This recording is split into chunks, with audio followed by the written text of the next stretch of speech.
I was diagnosed with the first autoimmune disorder in my mid-20s, which was with autoimmune thyroid disease.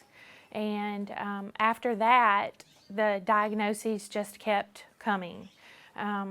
Finally, about 10 years ago, I started to experience severe and recurrent infections, and it didn't make sense, and they wouldn't respond to antibiotics. And so about 2.5 years ago, I was diagnosed with a primary immune deficiency and was experiencing food sensitivities to gluten and other foods, and as well as cognitive issues, extreme brain fog. I wasn't even able to drive for months on end, cook. I was actually harming myself in the kitchen, burning myself and different things because I cognitively couldn't process what was needed in order to just kind of do basic things and take care of my family. I had severe pain in my arms and legs, bone pain, and I have 7 years ago was diagnosed with Trigeminal Neuralgia, which is a nerve disorder in my face. And so it's considered to be the suicide disease. It's so painful that people commit suicide rather than continue to suffer. And the medications that were treating that condition and keeping it under control were no longer working. And so I was having to take so much anti-seizure medication just to keep that nerve disorder under control that I was not able to function cognitively. And so about 2 years ago, I had to quit my job that I loved and basically spent about 8 months in bed, looking out the window, unable to watch television or read for several months at a time, or take care of myself or my children at all.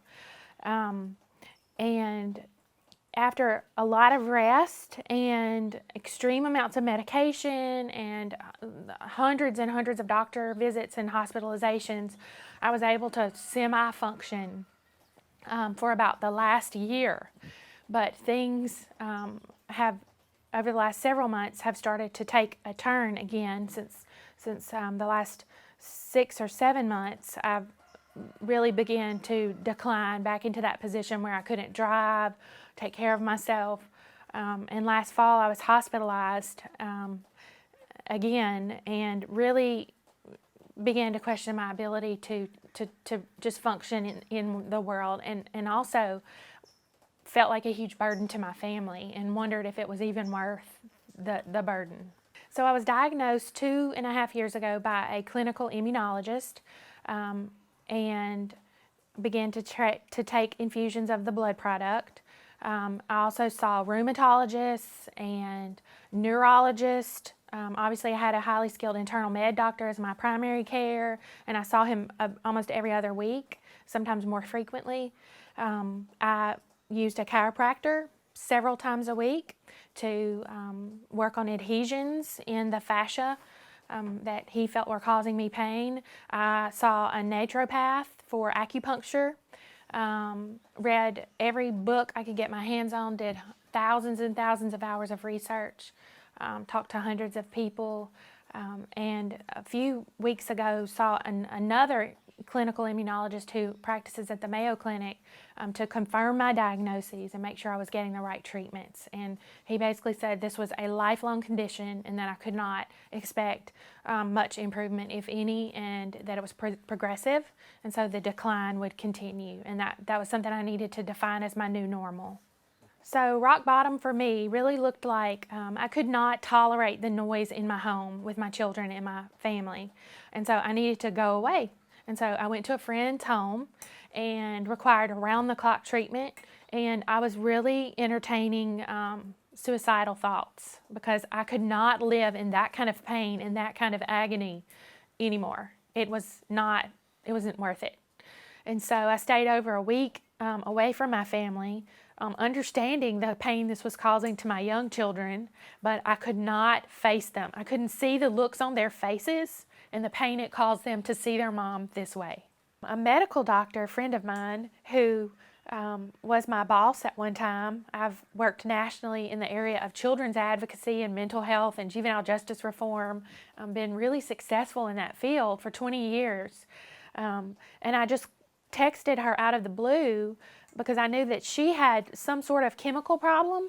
And so I texted her out of the blue a few months ago, and she said, Dina, I healed myself with the DNR. And she said, you have to do this. And so that moment I went to the website, and I trusted this friend so much, not only as a friend and colleague, but also as a medical professional.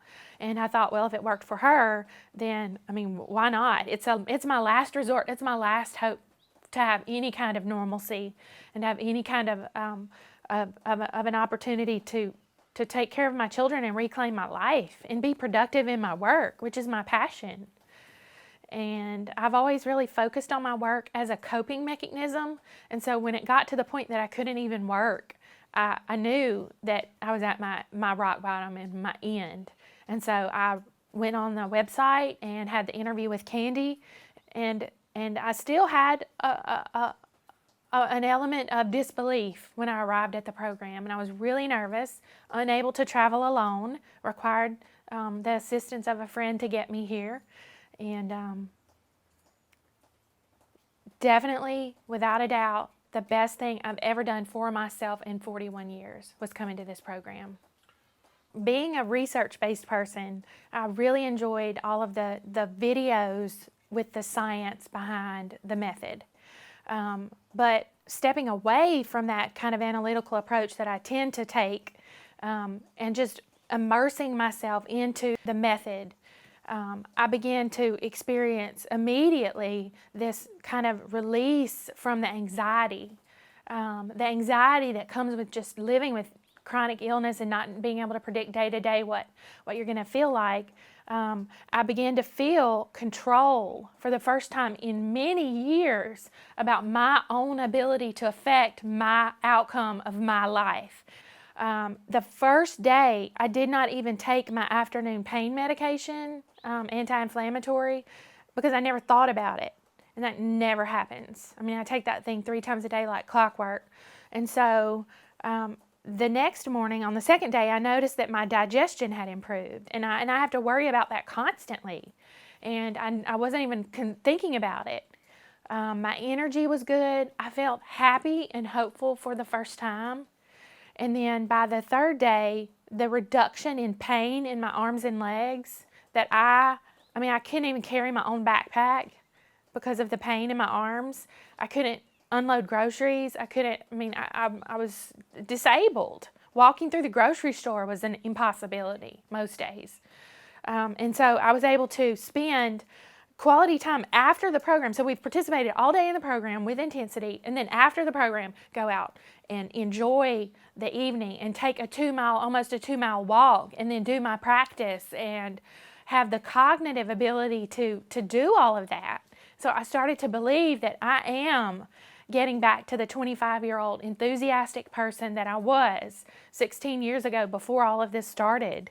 And not only that, but the 25-year-old enthusiastic person with the wisdom and the experience that I've had since then. And this is the first day of my new life. This is the first day of Dina 3.0. So part of my coping mechanism has been that my story can be useful for other people, and it always has been. Both of my children have special needs, so special needs parenting advocacy.